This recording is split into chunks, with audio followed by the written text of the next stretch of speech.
Bienvenue, chers amis, à un voyage dans le temps, vers les terres ensoleillées d'Afrique du Nord, à l'époque de l'Empire romain. Imaginez un vaste territoire, s'étendant de la côte atlantique au désert de Libye, une tapisserie vibrante de cultures et de paysages.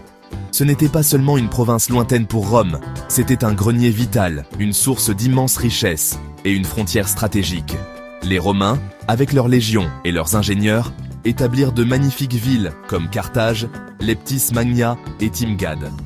Ils construisirent des aqueducs qui défiaient le climat aride et des routes qui reliaient la côte à l'intérieur, imposant leur administration, leur langue et leurs dieux à cette terre ancienne. C'était une ère de profonde transformation, une rencontre de deux mondes puissants. Mais qui étaient les habitants originels de cette terre? Bien avant que la première galère romaine ne touche ses rivages, l'Afrique du Nord était le royaume du peuple amazigh, que les Romains appelaient berbères. Ces communautés fières et résilientes vivaient en tribus et en royaumes, avec des traditions remontant à des millénaires. C'étaient des cavaliers habiles, des guerriers redoutables et des agriculteurs experts, parfaitement adaptés aux terrains diversifiés des montagnes et des plaines. L'arrivée de Rome n'effaça pas leur existence, loin de là. Elle créa une dynamique complexe et souvent dramatique. Les Berbères étaient désormais voisins du plus puissant empire que le monde ait jamais connu. Une situation qui allait forger des destins et créer des légendes. La relation entre Rome et les peuples berbères ne fut jamais simple. Ce fut une danse constante de diplomatie, de conflits, de commerce et d'échanges culturels. Dans certaines régions, les gouverneurs romains régnaient directement, imposant taxes et lois d'une main de fer. Dans d'autres, Rome préférait une approche plus subtile, établissant des royaumes clients. Il s'agissait de royaumes gouvernés par des rois berbères locaux, qui juraient allégeance à l'empereur à Rome. Cette stratégie permit à Rome de sécuriser ses frontières et d'exploiter les ressources de la région sans le coût constant de l'occupation militaire. C'était un système astucieux et pragmatique, mais qui plaçait les souverains berbères dans une position précaire et souvent dangereuse, pris entre les exigences de leurs puissants protecteurs romains et la volonté de leur propre peuple. Cette période, par conséquent, n'est pas seulement une histoire de conquête romaine, mais un chapitre fascinant de l'histoire berbère. Ce fut une ère de rois qui durent naviguer dans les courants traîtres de la politique impériale. Certains choisirent de collaborer, embrassant la culture romaine et bénéficiant des avantages de sa protection. D'autres choisirent la voie de la résistance, luttant farouchement pour préserver leur indépendance contre des forces écrasantes.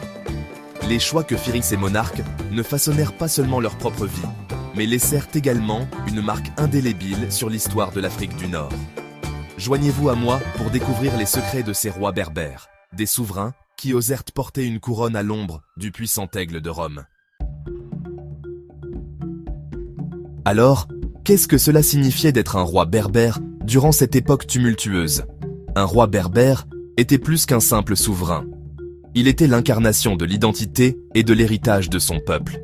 Il était le chef d'une tribu puissante ou d'une confédération de tribus, son autorité reposant souvent sur une combinaison de lignées nobles et de charisme personnel. Ces rois, connus sous des titres tels que Agouélide, commandèrent des armées, rendirent la justice et géraient la vie économique de leur royaume. Ils étaient les gardiens des traditions ancestrales, présidant des cérémonies religieuses et maintenant l'ordre social. Leur cour, bien que peut-être moins somptueuse que celle de Rome, étaient des centres de pouvoir et de culture, reflétant un mélange unique d'influences locales et, de plus en plus, méditerranéennes. La présence de Rome força ces rois à faire un choix crucial, la collaboration ou la défiance. Beaucoup virent la sagesse, ou peut-être la nécessité, de devenir des alliés de Rome. Ces rois clients furent officiellement reconnus par l'empereur, recevant la citoyenneté romaine, un soutien militaire et d'immenses richesses. En retour, ils devaient maintenir la paix à l'intérieur de leurs frontières, protéger les routes commerciales romaines et fournir des troupes auxiliaires à l'armée romaine. Cette alliance offrait stabilité et accès au monde sophistiqué de la civilisation romaine. Cependant, elle avait un prix.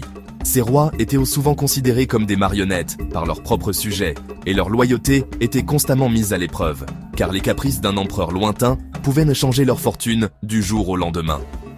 De l'autre côté du spectre se trouvaient les figures de la résistance. Tous les chefs berbères n'étaient pas prêts à plier le genou devant une puissance étrangère. Des figures comme Tacfarinas, un ancien soldat auxiliaire romain, déclenchèrent de puissantes rébellions qui défièrent l'autorité de Rome pendant des années. Ces chefs rallièrent des tribus de toute la région, utilisant leur connaissance intime du terrain pour mener une guérilla efficace contre les légions. Leur combat était pour l'indépendance, pour la préservation de leur mode de vie contre la machine romaine envahissante. Ces soulèvements furent souvent brutaux et sanglants, et bien que la plupart échouèrent finalement face à la puissance de l'Empire, ils devinrent des symboles légendaires de la fierté berbère et du désir indéfectible de liberté. Cette dualité de collaboration et de résistance a défini le paysage politique de l'Afrique romaine. L'histoire n'est pas celle du bien contre le mal, mais celle de choix humains complexes faits sous une immense pression. Un roi, qui collaborait avec Rome, l'aurait peut-être fait pour protéger son peuple de l'anéantissement, croyant que c'était la seule voie vers la survie et la prospérité. Un chef qui résistait luttait pour un idéal de souveraineté, même au risque d'une destruction totale. C'est dans cette tension dramatique, cette lutte constante entre pragmatisme et principe, que nous trouvons les histoires les plus captivantes des monarques berbères, dont les règnes furent un témoignage des défis de diriger un peuple à la croisée des empires. Parmi les nombreux monarques berbères de cette époque, un nom brille d'un éclat particulier, Juba II. Son histoire est véritablement digne des annales, un récit de tragédie, d'opportunité et d'extraordinaires accomplissements culturels. Né prince de Numidie, sa vie fut bouleversée alors qu'il était un jeune garçon. Son père fut vaincu par Jules César, et le jeune Juba fut emmené à Rome comme captif, pour être exhibé lors du défilé triomphal de César. Mais ce qui commença comme une humiliation se transforma en une opportunité remarquable. Il fut élevé dans la maison du petit-neveu de César, le futur empereur Auguste, aux côtés des propres enfants de l'empereur. Il reçut la meilleure éducation que Rome pouvait offrir, maîtrisant le latin et le grec et développant une profonde passion pour les arts et les sciences. L'empereur Auguste voyait en Juba non pas un prisonnier, mais un atout potentiel. En 25 avant JC, il rendit à Juba un trône, non pas dans sa Numidie ancestrale, mais en tant que roi de Maurétanie, un vaste royaume berbère couvrant le Maroc et l'ouest de l'Algérie actuelle. Auguste arrangea également pour lui un mariage qui fut un coup de génie diplomatique. Son épouse était Cléopâtre Sélénée II, la fille de la légendaire reine Cléopâtre VII d'Égypte et de Marc-Antoine. Ce couple royal, tous deux orphelins des guerres civiles de Rome, fut envoyé pour régner sur un royaume berbère. Ils établirent à leur capitale à Césarée, l'actuelle Cherchell en Algérie, la transformant en un centre éblouissant de culture hellénistique et romaine, une véritable Athènes en Afrique. Juba II n'était pas un simple roi fantoche, c'était un véritable homme de la Renaissance, des siècles avant la Renaissance. Bien qu'il soit resté un allié loyal de Rome tout au long de son long règne, ses plus grandes contributions furent culturelles. Il fut un auteur prolifique, écrivant des dizaines de livres sur des sujets allant de l'histoire et de la géographie, à la botanique et à la critique d'art. Il finança des expéditions pour explorer les îles Canaries et la source du Nil. Sa cour à Césarée devint un aimant pour les artistes, les architectes et les érudits du monde méditerranéen. Il construisit une magnifique bibliothèque, un théâtre et des temples, remplissant sa ville de sculptures exquises de style grec. Il gouverna son royaume diversifié avec sagesse, favorisant l'agriculture et le commerce, et apportant une ère de paix et de prospérité sans précédent. Le règne de Juba II et de Cléopâtre Sélénée représente l'apogée du modèle de royaume client. Ils ont démontré comment une monarchie berbère pouvait non seulement survivre, mais prospérer en alliance avec Rome. Ils ont créé une synthèse unique de cultures, berbère, grecque, égyptienne et romaine, qui était un témoignage de leurs propres origines extraordinaires. Juba régna pendant près de 50 ans, une durée remarquablement longue en cette époque tumultueuse. Son histoire n'est pas celle de la conquête militaire, mais d'un autre type de pouvoir, le pouvoir du savoir, de la diplomatie et du patronage culturel. Il fut le roi érudit, un philosophe sur le trône, qui laissa derrière lui un héritage non pas de guerre, mais d'art, de science et d'une ville qui fut un phare de civilisation. L'ère des grands royaumes berbères a finalement touché à sa fin. Au fur et à mesure que l'Empire romain consolidait son pouvoir, il a progressivement absorbé ses états de clients directement dans son système provincial. Le fils de Juba II, Ptolémée de Maurétanie, fut convoqué à Rome par l'empereur paranoïaque Caligula et exécuté, son royaume annexé. Les mouvements de résistance, malgré leur bravoure, furent finalement réprimés.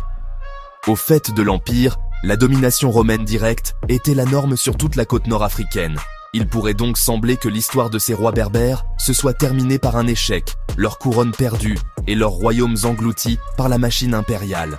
Mais penser ainsi serait passer à côté de leur importance véritable et durable. L'héritage de ces monarques est, avant tout, un puissant rappel des racines profondes de l'autonomie politique et de l'identité en Afrique du Nord.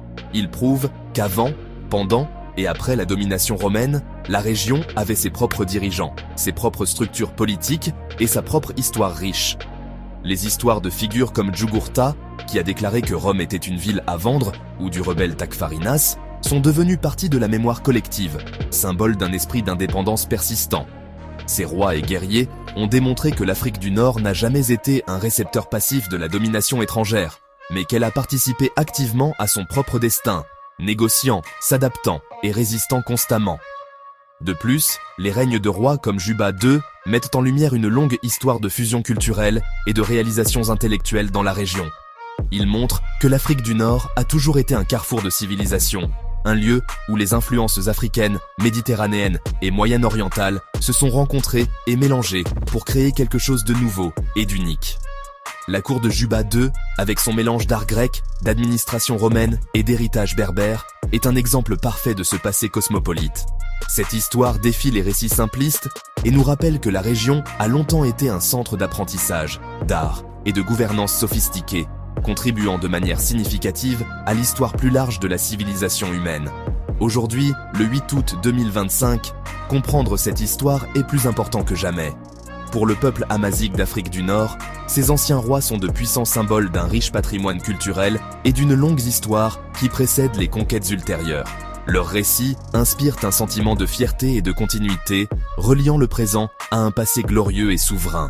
Pour le reste du monde, ils offrent une image plus nuancée et complète de l'ère romaine, la révélant non pas comme une histoire monolithique de triomphes romains, mais comme une tapisserie complexe tissée avec les fils de nombreux peuples différents. Les rois berbères, dans toute leur complexité, nous rappellent que l'histoire n'est jamais une affaire à sens unique. C'est un grand dialogue dramatique entre les cultures, une histoire secrète qui attend d'être redécouverte.